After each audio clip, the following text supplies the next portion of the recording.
নমস্কার, সন্ময় স্পিক্স থেকে বলছি, সন্ময় বন্দ্যোপাধ্যায়। এবার সিবিআইকে ডেকে পাঠালো আদালত উইথ এভিডেন্স, যে এভিডেন্সগুলো তারা সংগ্রহ করেছে 2016 সালে শারীর শিক্ষা এবং কর্মশিক্ষা, ফিজিক্যাল এডুকেশন এবং ওয়ার্ক এডুকেশনে যে রিক্রুটমেন্ট হয়েছে, সেই রিক্রুটমেন্টে টাকা দিয়ে কিভাবে চাকরি হয়েছে তার সমস্ত তথ্য নথি পেশ করার জন্য মহামান্য বিচারপতি বিশ্বজিৎ বসু নির্দেশ দিলেন সিবিআইকে। এবং 1 জুলাই সম্ভবত সেই তারিখটি, যে তারিখে সিবিআই দলিল দস্তাবেজ নিয়ে এসে আবার এই আদালতে দেবে, জাস্টিস বিশ্বজিৎ বসুর বেঞ্চে। এবং শেষ পর্যন্ত তারপর আরেকটা মেগা স্ক্যাম সারফেসে আসবে কিনা, কিভাবে আসবে, কতটা আসবে, কীরকম আসবে, সেটা নিয়ে তো 1 জুলাইয়ের জন্য আমাদের অপেক্ষা থাকতে হবে। আমি সরাসরি আইনজীবীর সঙ্গে আজকে কথা বলেছিলাম। জাস্টিস বিশ্বজিৎ বসু তিনি এই অর্ডারটা দেওয়ার পর আমার খালি মনে হয়েছিল, তাহলে কি এসএলএসটির বাইরেও শারীর শিক্ষা কর্মশিক্ষার যে 2256 জনের যে রিক্রুটমেন্ট, 1019 জন ফিজিক্যাল এডুকেশনে, 1237 জন ওয়ার্ক এডুকেশনে, তাহলে কি সেখানেও জড়িয়ে যাবে শেষ পর্যন্ত এই মেগা স্ক্যাম? অর্থাৎ চাকরি পয়সা দিয়ে কতজনের চাকরি হয়েছে, আবার এন্টার প্যানেল কি বাতিল হবে? সম্ভাবনা কিন্তু তেমনই, তার কারণ সিবিআইয়ের কাছ থেকে এখন মহামান্য বিচারপতি চেয়ে পাঠিয়েছেন। এবং আমার কাছে যা খবর, মহামান্য সিবিআইয়ের কাছে নির্দিষ্ট সমস্ত নথি এই সংক্রান্ত আছে, যেটা শেষ পর্যন্ত আদালতে পেশ করতে চলেছে। 3rd সাপ্লিমেন্টারি চার্জশিট সম্মত হয়ে গেছে, ফলত স্বাভাবিকভাবে এই পরিস্থিতিতে সেই নথিগুলো জমা পড়বে। এরপর এই সংক্রান্ত ব্যাপারেই আরেকটা রেফারেন্সে আপনাদের বলি যে সুপার নিউমারারি পোস্ট করে ওয়েটিং লিস্টের ছেলেমেয়েদের ঢোকানোর একটা পরিকল্পনা হয়েছিল, যাতে ওই কুনাল অ্যান্ড র্যাকেট, যেটা নিয়ে জাস্টিস বিশ্বজিৎ বসুর ছবি পা দিয়ে মারিয়েছিলেন, এবং তার ভিত্তিতে কন্টেম্পট অফ কোর্ট আদালত অবমাননার মামলা চলছে 3 সদস্যের বেঞ্চে।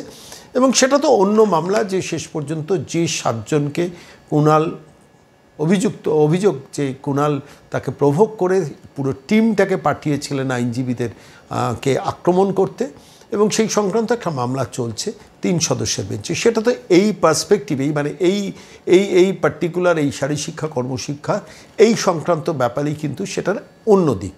কিন্তু এই দিকটা আরও মারাত্মক। আমি কেন আজকে এই নিয়ে বিশেষ প্রতিবেদন করলাম, তার কারণটা হচ্ছে যে শেষ পর্যন্ত আদালত সিবিআইকে চেয়ে পাঠালো যে এন্টায়ার লিস্টটা আমাদের কাছে দিন, এন্টায়ার ডকুমেন্টসগুলো দিন, যেভাবে আপনারা আবিষ্কার করেছেন কত টাকার বিনিময়ে কীভাবে শারীর শিক্ষা কর্মশিক্ষার চাকরিগুলো হয়েছে। দেখুন, 32,000 চাকরিও কিন্তু ক্রাইসিসের মুখে, এমন একটা সংকটের জায়গায় রয়েছে। চলে যায়নি, সিঙ্গেল বেঞ্চে চলে গিয়েছিল, কিন্তু এখন তার শুনানি চলছে। পুজোর মধ্যে শুনানি কমপ্লিট হবে, পুজোর আগে বা পরে হয়তো তার রায় বেরোবে। কিন্তু এইখানে 2256, সেটা নিয়েও তাহলে আরও একটা মেগা স্ক্যাম এক্সপোজ হতে চলেছে, ইঙ্গিত কিন্তু তেমনই। আমি সরাসরি ওই আদালতে যখন এই নিয়ে সওয়াল চলছে জাস্টিস বিশ্বজিৎ বসুর ঘরে, সেখানে ছিলেন আইনজীবী ফিরদৌস শামীম। আমি তাঁর কথা আজকে সরাসরি এই বিষয়ে শোনাব। বলছি, জাস্টিস বিশ্বজিৎ বসুর ঘরে আজকে ওয়ার্ক এডুকেশন, ফিজিক্যাল এডুকেশন, যেটা নিয়ে প্র্যাকটিক্যালি স্পেশাল বেঞ্চে কন্টেম্পট অ্যাপ্লিকেশন, কন্টেম্পট বলতে আদালত অবমাননার মামলা চলছে ওই কুনাল অ্যান্ড গ্যাংয়ের বিরুদ্ধে। তো সেটা তো একটা অন্য দিক, কিন্তু জাস্টিস বিশ্বজিৎ বসুর ঘরে আজকে এমন একটা বক্তব্য শুনতে পেলাম, আমরা মিডিয়ার মারফত শুনলাম, যেখানে পরিষ্কার জাস্টিস বসু নাকি সিবিআই এর কাছ থেকে চেয়ে পাঠিয়েছেন মানে এই শারীর শিক্ষা কর্মশিক্ষার চাকরি চুরির ব্যাপারে নির্দিষ্ট তথ্য সিবিআই এর কাছে। একটু বিশদে বলবেন কি হয়েছে আদালতে? দেখুন, ওয়ার্ক এডুকেশন, ফিজিক্যাল এডুকেশনটা এই পরীক্ষাটিও 2016 সালে কন্ডাক্ট হয়েছিল। এই রাজ্যে যেমন নবম, দশম, একাদশ, দ্বাদশ, গ্রুপ সি, গ্রুপ ডি, এই 4টে নিয়োগ প্রক্রিয়া এসএসসি কন্ডাক্ট করেছিল। তার সঙ্গে ওয়ার্ক এডুকেশন, ফিজিক্যাল এডুকেশন একই বছরে ওই এসএসসি কন্ডাক্ট করেছিল। এখন 4টে নিয়োগে দুর্নীতি হয়েছে, আর এই 2টো নিয়োগে দুর্নীতি হয়নি তা তো নয়। একই চেয়ারম্যান, একই মন্ত্রী মশাই। এখানেও কিন্তু প্রথমে মেরিট লিস্ট প্রকাশ করা হয়নি। চেয়ারম্যান তো শুরুতে ছিল বোধহয় নাকি? একদম। এবং শুধু তাই না, দেখুন, যখন প্রথমে প্রকাশ করা হলো না, আদালতে আসা হলো। আদালত merit list with breakage of marks প্রকাশ করতে বললো, আদালতের নির্দেশে সেটা প্রকাশ হলো, তার আগে হয়নি। এখনো পর্যন্ত ওয়ার্ক এডুকেশন, ফিজিক্যাল এডুকেশনে এখনো পর্যন্ত ওএমআর পাবলিশড হয়নি। আপনার স্মরণ করিয়ে দিই, এই ওয়ার্ক ফিজিক্যালে সোমা রায়ের মামলায়, আমি মামলা দীর্ঘদিন ধরে, যে মামলায় ওই মুর্শিদাবাদের পিতা পুত্র ডুও, তারপরে ওই বাঁকুড়ার কলেজ প্রিন্সিপাল সব জেলে গেছে, সেটা তদন্ত করছে এখনো পর্যন্ত CID. In the meanwhile Somen নন্দীর মামলায় 3rd সাপ্লিমেন্টারি চার্জশিট একটা তথ্য উঠে এলো, সিবিআই সেই 3rd সাপ্লিমেন্টারি চার্জশিট দিল। কি বললো? এই ওয়ার্ক এডুকেশন, ফিজিক্যাল এডুকেশনেও আর্থিক লেনদেন হয়েছে।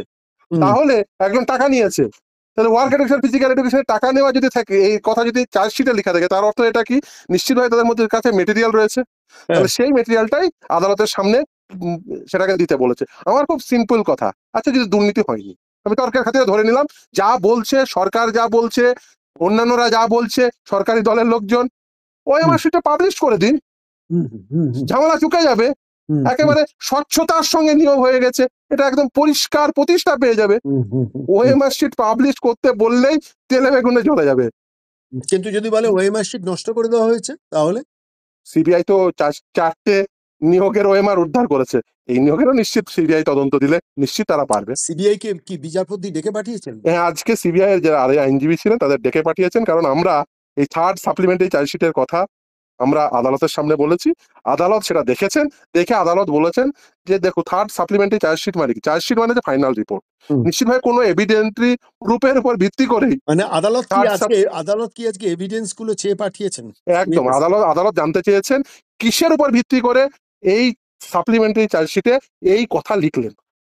এটা সিবিআই এর দেওয়া, আমার আপনার দেওয়া না, সিবিআই এর দেওয়া, সিবিআই এর দেওয়া ইনভেস্টিগেশনের ফাইনাল রিপোর্ট। তাহলে ফাইনাল রিপোর্ট মানে কি, মানে নিশ্চিতভাবে তার কাছে তো নথি আছে, তথ্য আছে, তার উপর ভিত্তি করে তারা লিখেছে। তাহলে সেই নথি তথ্য কি?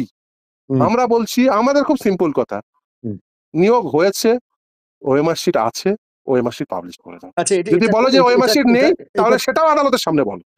এটা কতজনের রিক্রুটমেন্ট? দেখুন, এই রিক্রুটমেন্ট প্রসেস হয়েছে, আপনাকে আমি যদি তথ্য ভিত্তিক বলি তাহলে আপনাকে আমি একটু জাস্ট আমাকে শুধু এইটুকু বলুন কতগুলো পোস্ট ওয়েট করবেন, তাহলে আমি তথ্য ভিত্তিক আপনাকে না জানিয়ে না দিই। ঠিক আছে, সেটা আমি ফিজিক্যাল এডুকেশনে 1019 জন, ওয়ার্ক এডুকেশনের 1237 জন। আপনাকে যদি রিজিয়ন ভিত্তিক বলেন তাহলে রিজিয়ন ভিত্তিক আমি ভাগ ভাগ করে বলে দিতে পারি।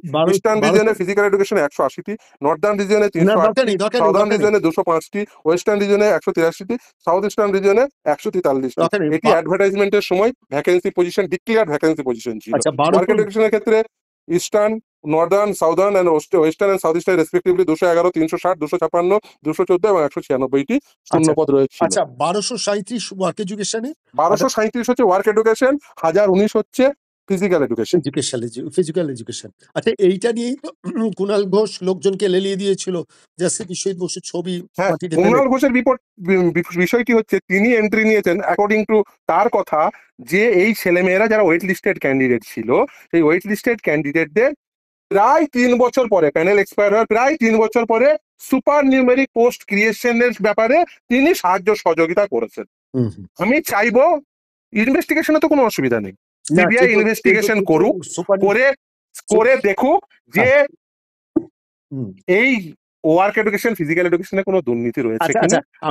আমি 3 বছর পরে কেন ফিরোজদা, আমি আরো দু একটা জিনিস ছোট ছোট এক লাইনের উত্তর চাইবো আপনার কাছে। সেটা হচ্ছে, এই মামলাতেই কি চেষ্টা করা হয়েছিল রাজ্য সরকারের তরফ থেকে বলার যে না এই মামলা আপনার শোনার এখতিয়ার নেই?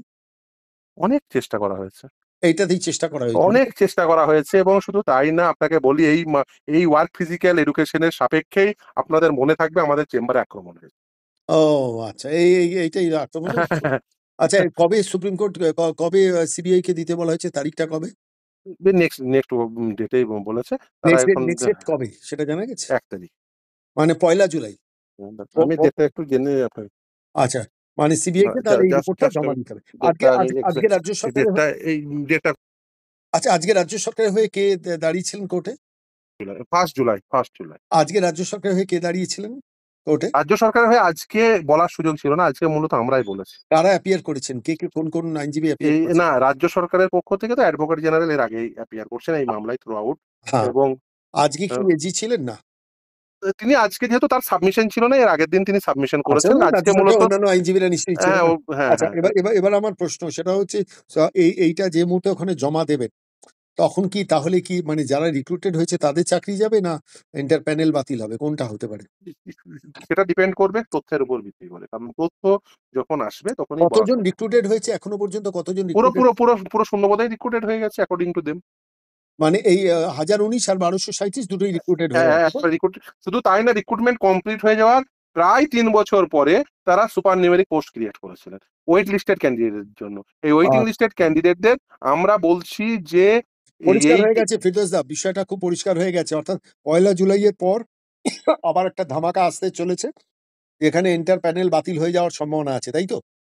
না, আমি দেখুন এই বিষয়ে কোনো মন্তব্য করতে চাইবো না, আপনি আমি এটুকুই মন্তব্য বলবো করবেন না, কিন্তু তথ্য। পরিষ্কার তাই। যদি সিবিআই এর এই রিপোর্ট জমা পড়ে, তাহলে তো এন্টার প্যানেল বাতিল হতে পারে। মানে সেখানে তো জালিয়াতি করে যে চাকরি হয়েছে, মানে এটা তো আমি মিডিয়াতে দেখছিলাম পরিষ্কারভাবে। সেখানে বলছেন মহামান্য বিচারপতি, মানে মিডিয়া কোট করছিল, ঠিক কি ভুল সেটা তো আপনি জানেন, আপনি আদালতের ভেতরে ছিলেন, যে পরিষ্কারভাবে একদম বলে দেওয়া হচ্ছে যে আম যা ডকুমেন্ট জমা করেছেন, এখানে কত টাকা কিভাবে ট্রান্সেকশন হয়েছেন, যা ডকুমেন্ট আছে কোর্টে জমা দিন।